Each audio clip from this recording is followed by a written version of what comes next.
High viewers, ఈరోజు gold 24 క్యారెట్లు 10 గ్రాములు 90,000 రీచ్ అయింది. అదేవిధంగా 22 క్యారెట్లు 82,500, 83,000 చిల్లర ఉంది. పలు సందర్భాలలో చెప్పాను. 2025 డిసెంబర్ నాటికి 24 క్యారెట్ల బంగారం 10 గ్రాములు 1,00,000 దాటిద్ది. అది రేపు ఏప్రిల్ మేలోపే దాటేటట్టు ఉంది. బంగారం ఆ రకంగా పెరిగిపోతుంది. ఇప్పుడు స్టార్టింగ్ బంగారం టాపిక్ ఎందుకు తీసుకున్నాను?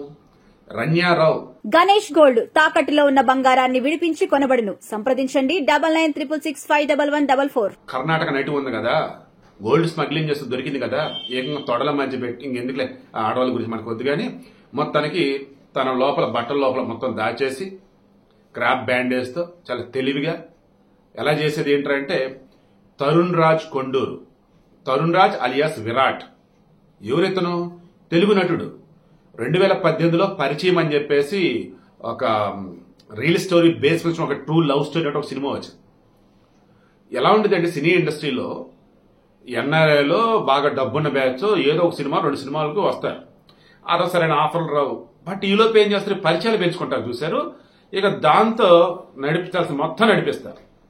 ఈరోజు రన్యారావు బంగారం స్మగ్లింగ్ సంబంధించి ఎవర్రా అసలు మొత్తం అంటే కింగ్ పిన్ తరుణ్ రాజ్ అని చెప్పేసి తేలేదు. పోలీసులు ఆల్రెడీ అరెస్ట్ చేశారు.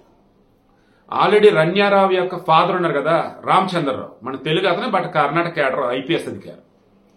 బాబు సెలవు తీసుకో అన్నారు. సార్ నాకేం సంబంధం లేదు సార్ అన్నాడు. సెలవు తీసుకోయ్యా అన్నారు. సెలవు తీసుకుని అన్నాడు.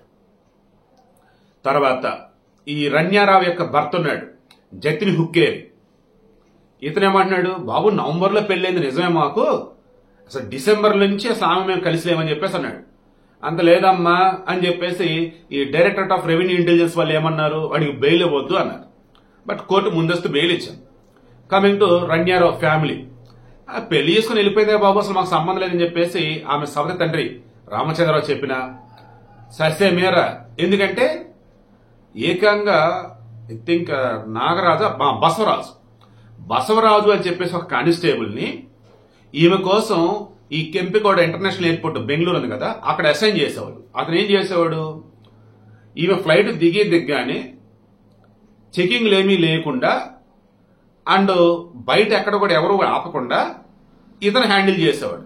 ఏమి డీజీపీ గారి కూతురయ్యా అంటూ చెకింగ్లు ఏమీ లేకుండా బయటికి తెచ్చేసి అక్కడి నుంచి పోలీస్ వాహనంలో చెకింగ్లన్నీ ఆపుతారేంటి, అది ఎవరు బండి అనుకున్నారు అని చెప్పేసి మొత్తం అలా ఈమె ఏకంగా దుబాయ్ నుంచి స్మగ్లింగ్ చేస్తున్న మూమెంట్ లో అక్కడ ఏం చెప్పాలంటే, మీరు ఎక్కడ తీసుకెళ్తున్నారు ఏంటి అని చెప్పేసి ఇమిగ్రేషన్ వాళ్ళు కావచ్చు అక్కడ ఉన్న వాళ్ళు అడుగుతారు.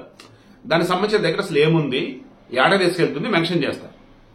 అలా మెన్షన్ చేసినప్పుడు చెకింగ్ అప్పుడు చెప్పింది ఏంటి, జెనీవా తీసుకెళ్తున్నా. జనరల్ గా ఒక్కొక్క దేశం ఒక్కొక్క విధమైనటువంటి ట్యాక్స్ సిస్టమ్ ఉంటుంది.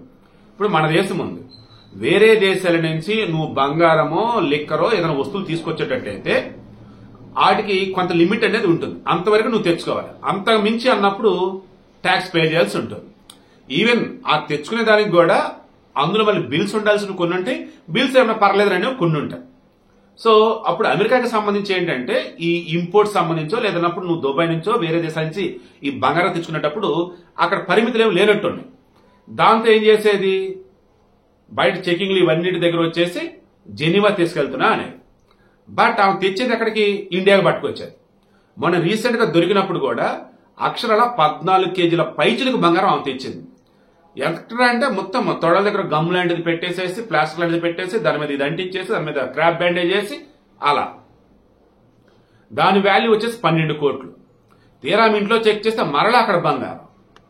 ఈమెకి ఎవరెవరితో లింకులు ఉన్నాయి ఏంటని చెప్పేసి ఫోన్లో కాల్ డేటా మొత్తం చెక్ చేస్తే ఈ తరుణ్ రాజ్ కొండూరు ఎవరంటే తెలుగు హీరో. యాడ్ సినిమాలు ఉన్నారంటే గతంలో తీసేట సినిమా పరిచయం అని చెప్పేసి ఇప్పుడు తీయాలి. బాబు ఏంటి కథ అంటే అప్పుడు తెలిసింది ఏంటంటే, అతనికి అమెరికా పాస్పోర్ట్ ఉంది. సో మేబీ ఎన్ఆర్ఐ అనుకుంటా. ఈ అమెరికా పాస్పోర్ట్ యూజ్ చేసి రన్యారావు పలు సందర్భాలలో మేనేజ్ చేసింది చాలా తెలివిగా, ఎవరికి ఇస్తున్నారు ఏంటి అన్నప్పుడు. ఇప్పుడు విషయం ఏంటంటే, బెంగళూరులో దొరికిన బంగారం ఉంది కదా, అది జస్ట్ జుజుబి శాంపుల్ అంతే. ఎవ్రీ ఇయర్ మన శంషాబాద్ ఎయిర్పోర్ట్ లో బంగారం పట్టుబడింది అన్నప్పుడు మనం కేజీలు అని అనుకుంటాం కదా, టన్నులు పట్టుబడకుండా బయటకు వచ్చేసింది. మీరు కరెక్టే. శంషాబాద్ ఎయిర్పోర్ట్ లో తనిఖీల విషయంలో గ్యాంబ్లింగ్ చేస్తూ అధికారులు వాళ్ళు అండ్ సేమ్ ఇట్లాగే అధికారి కూతురు అన్నట్టు ఈ సెలబ్రిటీ అన్నట్టు చెకింగ్లు ఏమీ లేకుండా అక్కడున్న అధికారులు కూడా కళ్ళు గప్పి అవినీతికి పాల్పడే ఒకళ్ళిద్దరు ఉంటారు. వాళ్ళు చేసేది కొంత అయితే జెన్యున్ గా ఉన్నటువంటి వాళ్ళని కూడా పక్కదారి పట్టించేసి వాళ్ళని డైవర్ట్ చేసేసి టన్నులు అంట బంగారం వచ్చింది. ఇప్పుడు కెంపిగౌడ బెంగళూరు ఎయిర్పోర్ట్ అధికారులు, శంషాబాద్ ఎయిర్పోర్ట్ అధికారులు ఇప్పుడు మొత్తం కూర్చుండిపోతున్నారు. ఏ రకంగా రే నాయన మీ దగ్గర డేటా ఉంది, మా దగ్గర డేటా తీసుకుందాం, ఎవరెవరు ఎన్నెన్ని సార్లు ఒక నెలలోనే అధిక మొత్తంలో విదేశాలకు వెళ్లేసి వచ్చున్నారు ఏంటని ఆ లిస్ట్ కనుక తీస్తే నాకు తెలిసి తెలుగులో ఎంతమంది హీరోలు దొరుకుతారో, ఎంతమంది హీరోయిన్లు దొరుకుతారో, ఎంతమంది బిజినెస్ మ్యాగ్నెట్స్ అండ్ ఎంతమంది పొలిటీషియన్స్ దొరుకుతారో let's wait and see. I'm sure అండి రానున్న రోజులలో ఈ బంగారా స్మగ్లింగ్ సంబంధించి హేమాహేమీలు బయటపడతా ఖాయం. నిన్న కానీ బెట్టింగ్ యాప్స్ సంబంధించి చూస్తే చెరువుల చేపల్లా కనపడతా ఉన్నారు. ఇప్పుడు ఈ బంగారానికి సంబంధించి చూస్తా ఉంటే చెరువుల చేపలు ఏకంగా సముద్రంలో తిమింగలాగా కనిపిస్తా ఉంది.